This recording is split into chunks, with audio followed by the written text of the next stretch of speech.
공부를 시작할 때마다 주변 소음, 불편한 책상, 불규칙한 습관 때문에 집중이 쉽사리 흐려집니다. 이는 단순한 환경 문제가 아닌 뇌과학적 원리에 기반한 현상입니다. 편도체가 위험 요소에 반응하며 신피질의 활성화를 방해하는 것이 핵심 원인입니다. 이제 뇌가 최적으로 활성화되는 환경을 탐구해 보겠습니다. 학습 집중의 핵심은 신피질이 도전 과제를 처리하는 동안 편도체가 위험 요소에 반응하지 않게 하는 것입니다. 신피질이 활성화되면 복잡한 개념을 이해하고 장기 기억이 형성됩니다. 반면 편도체가 과잉 반응하면 이는 투쟁, 도피, 경직 반응을 유발하며 학습을 방해합니다.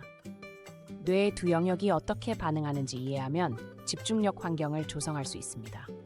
학습 과학자들이 제안한 Relaxed Alertness는 낮은 위협과 높은 도전이 균형 잡힌 상태입니다.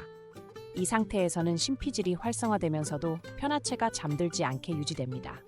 예를 들어 적절한 온도와 조명, 그리고 도전 과제가 있는 환경에선 학습 효율이 140%까지 상승합니다. 이 상태를 어떻게 달성할지 이제 알아보겠습니다. 최적 학습 환경에는 3가지 요소가 필요합니다. 첫째, 풍부한 학습 경험으로 다양한 콘텐츠를 제공합니다. 둘째, 편안하지만 경계심을 유지하는 물리적 환경, 적절한 조명, 온도입니다. 마지막으로 구체적인 도전 과제로 신피질을 활성화합니다. 예를 들어 45도 각도로 책상을 배치하면 반응 속도가 향상됩니다. 이 요소들이 어떻게 작용하는지 이제 보겠습니다. 최적의 학습 상태에서는 몸이 특정 신호로 반응합니다. 평온한 호흡, 안정된 체온, 그리고 이wak주의적 태도가 그렇습니다. 예를 들어 손의 체온이 안정될 때 신피질이 활성화되며 이는 복잡한 문제 해결 능력이 향상됩니다. 이 신호를 포착할 수 있다면 학습 환경이 얼마나 최적화되었는지 알 수 있습니다. 학습을 방해하는 주요 위협 3가지는 소음, 불안, 지루함입니다. 소음은 헤드폰으로 차단하는 것이 효과적입니다. 불안은 명확한 기대 설정과 작은 성공으로 줄입니다. 지루함은 학습 내용을 도전 과제로 전환해야 합니다. 예를 들어 수학 문제를 게임처럼 구성하면 지루함이 사라집니다. 이렇게 차단하면 뇌는 위협에서 도전으로 인식합니다. 신피질을 활성화하는 도전 과제는 구체적이고 흥미로워야 합니다. 주의 예시로 역사를 롤플레이하거나 과학을 모의 실험함 설계합니다. 문제는 학습자 수준보다 20% 어려워야 도전이 됩니다. 이 과제를 해결하면 성취감이 생기며 이는 학습 효율을 200%까지 끌어올립니다. 이제 구체적인 과제 예시를 살펴보겠습니다. 교실에서 최적 학습 환경을 조성한 사례를 보면 교사는 명확한 기대와 도전 과제를 제시합니다.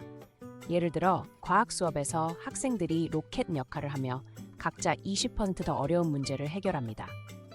이때 Relaxed Alertness 상태를 유지하면 학생들 신피질이 활성화됩니다. 이는 단순한 교실 예시지만 자가학습에서도 충분히 적용됩니다.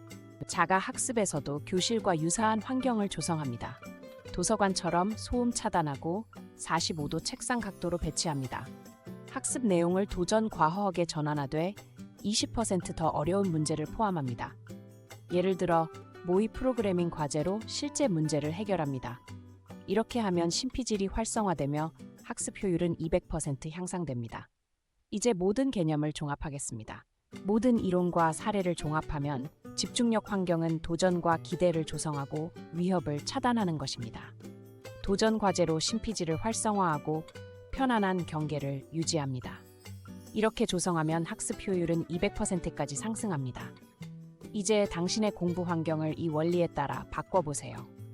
첫 장면의 문제는 해결될 것입니다.